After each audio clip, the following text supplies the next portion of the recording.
Hello students, today we are again in front of you with the new video class 12। जैसा कि हम electrostatics का एक part complete कर चुके हैं, आज हमें नेक्स्ट पर्टिकुलर पार्ट को जो इलेक्ट्रिक पोटेंशियल से रिलेटेड रहने वाला है उसके बारे में पढ़ने जा रहे हैं, उसके बारे में बिगिन करने जा रहे हैं।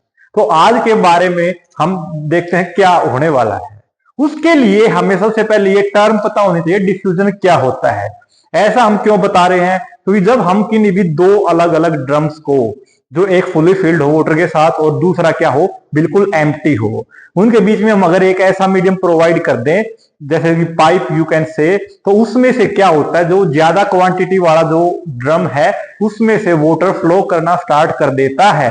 और वो कब तक फ्लो करता है? जब तक दोनों के अंदर इक्वल लेवल ना हो। हमें यहां से क्या पता लगता है कि जो वाटर है वो हायर कंसंट्रेशन से लोअर कंसंट्रेशन की तरफ मूव करने लग रहा है, फ्लो करने लग रहा है। वही क्या होता है? ओस्मोसिस।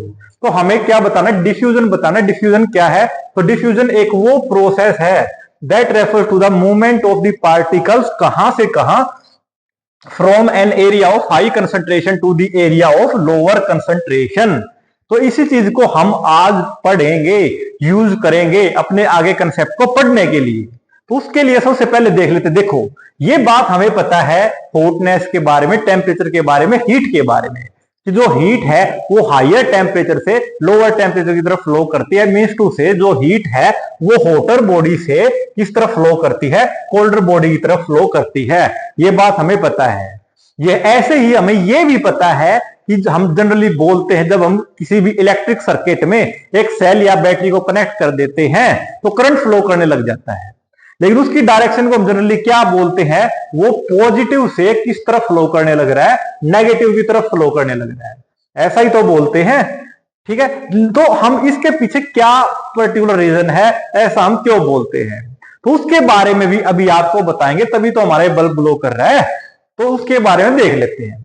तो भाई सबसे पहले बात क्या है कि जो क्वांटिटी ऑफ चार्ज कहीं पर भी प्रेजेंट होता है किसी भी ऑब्जेक्ट में, किसी भी कंटेनर में, किसी भी पर्टिकुलर ऑब्जेक्ट में, वो क्या होता है? इलेक्ट्रिक पोटेंशियल होता है। तो सबसे पहले तो हमने यही बात बता दी कि जो लेवल होता है इलेक्ट्रिक चार्ज का वो क्या देता है? हमें इलेक्ट्रिक पोटेंशियल देता है, ठीक है। लेवल का मतलब क्या है? क्वांटिटी।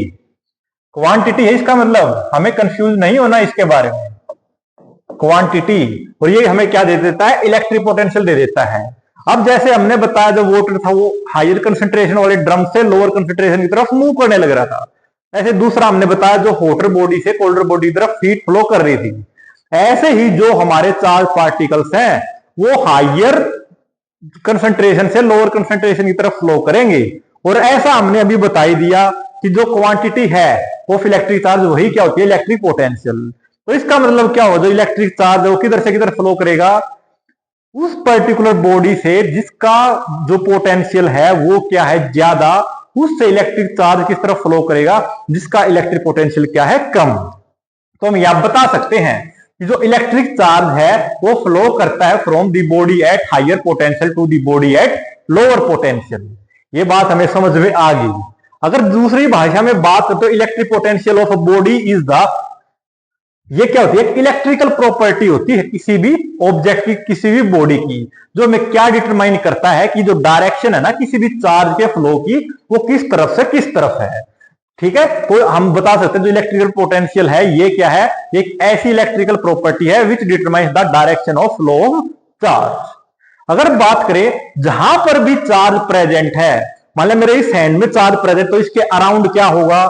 इसके अराउंड ऑटोमेटिकली एक इलेक्ट्रिक पोटेंशियल डेवलप हो जाएगा, ठीक है। यही बात इसमें हमने अभी यहां पर मेंशन की है। तो उसी के अकॉर्डिंग देखते हैं जो इलेक्ट्रिक पोटेंशियल को हम कैसे डिफाइन कर सकते हैं। देखो, जब हमने क्या लिया? एक पर्टिकुलर चार्ज ले लिया, जैसे ये, इसका नाम दे दिया हमने कैपिटल क्यू, और हमने कोई भी test charge you can say, वो क्यू नोट नाम का चार्ज हमने कहां कंसीडर कर लिया? इन्फिनिटी पे।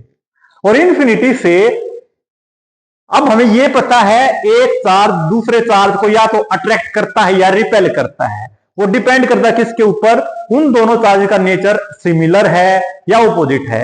अगर सिमिलर होगा तो एक दूसरे को क्या करेंगे? रिपेल करेंगे। लेकिन अगर ऑपोजिट नेचर है तो वो क्या करेंगे, दूसरे को अट्रैक्ट करेंगे। तो इसी के अकॉर्डिंग अगर बात करें तो ये जो पर्टिकुलर चार्ज है ये इसको चाहे अट्रैक्ट करे चाहे रिपेल करे, तो ये इसके ऊपर क्या करेगा, काम तो करेगा ही ना। तो इस पर्टिकुलर चार्ज को इस चार्ज के ऊपर जितना पर्टिकुलर काम करना पड़ेगा, इस पर्टिकुलर पॉइंट को इन्फिनिटी से किसी एक पर्टिकुलर पॉइंट पर लाने में वो क्या होगा, इसका इलेक्ट्रिक पोटेंशियल। तो यही बात यहां बताई भी है। तो इलेक्ट्रिक पोटेंशियल क्या होगा, वर्क डन होगा in moving a unit charge from A to B. क्योंकि ए पॉइंट हमने यहां किसको दिया है, इन्फिनिटी वाली पोजीशन को, और जो बी पॉइंट हमने किसको दिया है, एक फाइनाइट डिस्टेंस वाले पॉइंट को दिया है। ये बात हमें यहां तक क्लियर होगी कि इलेक्ट्रिक पोटेंशियल क्या होगा। उसी के अकॉर्डिंग हम बता सकते हैं, देखो पोटेंशियल डिफरेंस हमने मान लिया किसी एक पॉइंट पर, ए पॉइंट पर हमने क्या मान लिया, उसको V1 मान लिया, और पोटेंशियल डिफरेंस बी पॉइंट पर हमने क्या कंसीडर कर लिया, उसको V2। अगर क्या होगा, पोटेंशियल एट ए है जो V1 है, अगर वो पोटेंशियल एट बी मतलब V2 से क्या होगा, ज्यादा, तो पोटेंशियल डिफरेंस को हम कैसे कैलकुलेट कर सकते हैं, भाई ज्यादा क्वांटिटी में से कम वाली को सब्ट्रैक्ट करोगे तभी तो हमें डिफरेंस मिलता है। तो पोटेंशियल डिफरेंस को हम क्या लिख सकते हैं, V1 माइनस V2, और V1 क्या है, ज्यादा पोटेंशियल वाला मतलब ए पॉइंट वाला पोटेंशियल, और जो V2 क्या है, कम वाला मतलब बी वाला पोटेंशियल। तो अगर इसमें हम बात करें तो जो पोटेंशियल डिफरेंस है V1 माइनस V2 को हम क्या लिख सकते हैं, वर्क डन। वर्क डन किस चीज में, उसको ए पॉइंट से बी पॉइंट तक लाने में कितना काम हो रहा है, किसके ऊपर हो रहा है, वो उस टेस्ट चार्ज के ऊपर हो रहा है, जो भी हमने यहां पर बताया था। ये टेस्ट चार्ज Q0 को ए पॉइंट से बी पॉइंट तक लाने में जितना काम हो रहा है वही तो हमने बताया था। तो इसको हमने क्या लिख दिया, ये तो क्या है, वर्क डन है। और जो ये चार्ज, ये कौन सा चार्ज है, ये वो चार्ज है जिसके ऊपर ये पर्टिकुलर चार्ज काम करने लग रहा है। ये बात क्लियर हो गई हमें, बिल्कुल। अब बात कर लेते हैं, चाहे पोटेंशियल हुआ या पोटेंशियल डिफरेंस हुआ, उन दोनों की ऐसा यूनिट क्या होगी, वोल्ट होगी। तो ये अगर फॉर्मूले को हम कंसीडर करें तो ये क्या है, वोल्ट, और ऐसा यूनिट हमें वर्क डन की पता है क्या होती है, जूल, और चार्ज की ऐसा यूनिट क्या होती है, कूलम। ये बात हमें यहां तक क्लियर होगी, इसमें तो कोई बड़ी डील है ही नहीं, कोई भी कंफ्यूजन होनी ही नहीं चाहिए। तो इसी के अकॉर्डिंग हमसे क्वेश्चन पूछ सकते हैं कि 1 वोल्ट क्या होगा। देखो अभी हमने बताया क्या था, पोटेंशियल डिफरेंस इक्वल्स टू क्या था, वर्क डन, और डिवाइडेड बाय क्या था, चार्ज था। अब अगर आप यहां से देखेंगे, पोटेंशियल डिफरेंस हमें बताना है 1 वोल्ट, इसको हमें डिफाइन करना है। अगर जनरल बात करें तो 1 वोल्ट कब होगा, जब हमारा वर्क डन कितना हो, 1 जूल हो, और चार्ज कितना हो, 1 कूलम हो। तो हम 1 वोल्ट को क्या ऐसे नहीं डिफाइन कर सकते कि जब 1 जूल का वर्क किया जाएगा किसके ऊपर, 1 कूलम ऑफ चार्ज के ऊपर, to move it from the point at lower potential to the point at higher potential. क्योंकि जनरली तो ये फ्लो करेगा ही कहां से कहां, हायर पोटेंशियल से लोअर पोटेंशियल की तरफ। लेकिन हमें इलेक्ट्रिक पोटेंशियल कब अप्लाई करना पड़ेगा, जब इसको हम ऑपोजिट डायरेक्शन में लेके आएंगे, मींस टू से लोअर से हायर पोटेंशियल की तरफ लेके जाएंगे। तो ये बात हमें समझ में आ गई। तो हम यह क्या बता सकते हैं, जो पोटेंशियल डिफरेंस है किन्हीं भी दो पॉइंट्स के बीच में, वो 1 वोल्ट कब होगा सर, जब 1 जूल ऑफ वर्क किया जाएगा कितने चार्ज के ऊपर, 1 कूलम चार्ज के ऊपर, to move it from the point at lower potential से पॉइंट एट हायर पोटेंशियल। तो इस बात को हम इजीली एक्सप्लेन कर सकते हैं, इसमें कोई बड़ी डील है ही नहीं। ये बात हमें समझ में आ गई है। उसके बाद नेक्स्ट देख लेते हैं, हमने ये क्या ले ली, एक यूनिफॉर्म इलेक्ट्रिक फील्ड कंसीडर कर ली। यूनिफॉर्म इलेक्ट्रिक फील्ड है, और इसमें करना क्या है, हमें 2 पॉइंट्स दे रखे हैं, ए पॉइंट और बी पॉइंट। इन दोनों के बीच में डिस्टेंस कितना है, डी डिस्टेंस है। अब अगर हम ए पॉइंट पर इलेक्ट्रिक पोटेंशियल मान ले V1, और बी पॉइंट पर हम इलेक्ट्रिक पोटेंशियल मान ले V2, तो जो पोटेंशियल डिफरेंस है, पोटेंशियल डिफरेंस को हम V1 माइनस V2 लिख सकते हैं सर, इसमें कोई भी बात है ही नहीं। अगर हमें चार्ज Q0 मान लिया, इस बी पॉइंट पर एक चार्ज लाई करता है जिसका नाम क्या है, Q0, और इस Q0 चार्ज को हमें इससे इस पर्टिकुलर ए पॉइंट पर लाना है। ठीक है, तो इसको यहां पर डिस्प्लेस करवाना पड़ेगा। और डिस्प्लेस कितना करवाना पड़ेगा? बी ए डिस्प्लेसमेंट, जिसकी वैल्यू कितनी है हमारी, उसकी वैल्यू है डी। ये बात हमें यहां तक समझ में आ गई है। उसके बाद अगर आप देखते हैं तो वर्क डन, क्योंकि देखो वर्क हम कहां से कहां बी टू ए की बात कर रहे हैं, तो वर्क डन हमारे पास क्या लिखे हम, बी टू ए। अब हमें पता वर्क डन क्या होता है, फोर्स इंटू डिस्प्लेसमेंट। तो हम यह क्या लिख दें, फोर्स और इंटू में डिस्प्लेसमेंट। फोर्स हमें पता, देखो एक फॉर्मूला होता है हमारे पास इलेक्ट्रिक फील्ड इंटेंसिटी। वो क्या होता है, इलेक्ट्रिक फील्ड इंटेंसिटी क्या होता है, force experienced by a test charge. तो क्या मैं यहां से इसको इस तरह से नहीं कर सकता, फोर्स इक्वल टू हो जाएगा ई और इंटू में क्यू नोट। तो हम क्या करेंगे, इस पर्टिकुलर फोर्स की जगह मैं ये वैल्यू पुट कर दूंगा Q0 E। अब बात आ गई जो ये माइनस हमने क्यों यूज किया है, क्योंकि भाई आप यहां देखिए, ये हम अगेंस्ट इलेक्ट्रिक फील्ड इंटेंसिटी की बात कर रहे हैं, क्योंकि इलेक्ट्रिक फील्ड इंटेंसिटी की डायरेक्शन तो किस तरफ है, इस तरफ है, लेकिन हमें इसको डिस्प्लेस किस तरफ करवाना है, in direction opposite to that of the electric field. तो इसका मतलब हमें जो फोर्स लेना पड़ेगा वो क्या लेना पड़ेगा, ऑपोजिट डायरेक्शन में, इसलिए हमने माइनस लिया है। ये बात हमें क्लियर होगी, तो इसलिए हमने यहां पर क्या कर दिया, इसको ये लिख दिया। अब बात आ गई डिस्प्लेसमेंट की, तो सेम चीज यहां डिस्प्लेसमेंट के साथ भी अराइज होती है।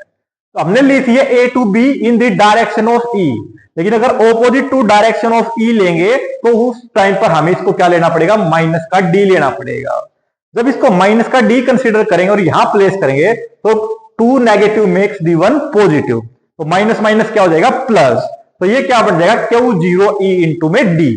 ये बात हमें यहां तक समझ में आ गई। ये हमारी क्या आई है, ये हमारी वैल्यू आई है वर्क डन B2A। कितना काम करना पड़ा है एक चार्ज को दूसरे चार्ज के ऊपर to move it from B to A. लेकिन हमें निकालना क्या है, हमें तो भाई यहां निकालनी है इलेक्ट्रिक फील्ड या सॉरी पोटेंशियल एनर्जी निकालनी है। तो वो कैसे आएगी, तो पोटेंशियल डिफरेंस निकालने के लिए हम क्या करेंगे, इस वर्क को 4 से डिवाइड करेंगे। ऐसा क्यों करेंगे, तो देखो अभी हमने यहां पर बताया था, हमारे पास ये फॉर्मूला आया था, जो पोटेंशियल है इलेक्ट्रिक पोटेंशियल वो कब आएगा, वर्क डन बाय में चार्ज आया था। तो इसी के लिए हम क्या करेंगे, इसके लिए हमने क्या कर दिया, जब इस इक्वेशन को Q0 से डिवाइड करेंगे दोनों तरफ, तो इस तरफ जब डिवाइड किया तो यहां से तो हमारे पास क्या आ गया, V1 माइनस V2, और ये क्या है, ये हमारा है पोटेंशियल डिफरेंस। और दूसरी तरफ क्या हुआ, जब इसको हमने Q0 से डिवाइड, तो Q0 से Q0 कैंसिल आउट और हमारे पास टर्म बच गई E इंटू में D। ये बात क्लियर हो गई। जब हम यहां पर इसको क्रॉस मल्टीप्लाई वगैरह करें तो E को यहीं पर और इसको जब इस तरफ लेके आएंगे तो हमारे पास क्या आ जाएगा, हमारे पास आ जाएगा E equal to potential difference by में डिस्प्लेसमेंट। ये बात तो आ गई यहां तक समझ में। ये बात भी हमें पता लगी पोटेंशियल डिफरेंस की एसआई यूनिट क्या होती है, वोल्ट। उसके अलावा सीजीएस यूनिट्स भी होती हैं। तो देखिए अगर बात करते हैं इलेक्ट्रिक पोटेंशियल की तो उसकी एसआई यूनिट क्या है, वोल्ट है। लेकिन अगर बात करें सीजीएस यूनिट की तो 2 तरह की सीजीएस यूनिट होती है सर। एक क्या होती है, इलेक्ट्रोस्टैटिक यूनिट, जिसको हम ESU बोलते हैं, और दूसरी होती है इलेक्ट्रोमैग्नेटिक यूनिट, जिसको हम EMU बोलते हैं। अगर बात करें पहले सीजीएस की बात कर ले, ESU और EMU में क्या रिलेशन होता है, तो 1 ESU बराबर होते 3 इंटू 10 की पावर 10 EMU। लेकिन अगर बात करेंगे वोल्ट की फॉर्म में तो 1 वोल्ट इक्वल टू होगी 1/300 ESU, और अगर बात करें EMU की फॉर्म में तो वो हो जाएगी 10 की पावर 8 EMU। तो जब न्यूमेरिकल्स वगैरह हम सोल्व करेंगे तो हम इन डिफरेंट रिलेशंस को भी यूज कर सकते हैं, क्योंकि हमें ट्रांसफॉर्मेशन करनी पड़ती है एक सिस्टम से दूसरे सिस्टम में। तो हमारी जो सेशन में आज हमें क्या पढ़ना था, हमें बॉस यही पढ़ना था इलेक्ट्रिक पोटेंशियल क्या होता है और पोटेंशियल डिफरेंस क्या होता है। तो आज के इस सेशन में क्लास 12 के लिए इतना ही। मिलते हैं नेक्स्ट वीडियो के साथ। Thank you and have a nice day.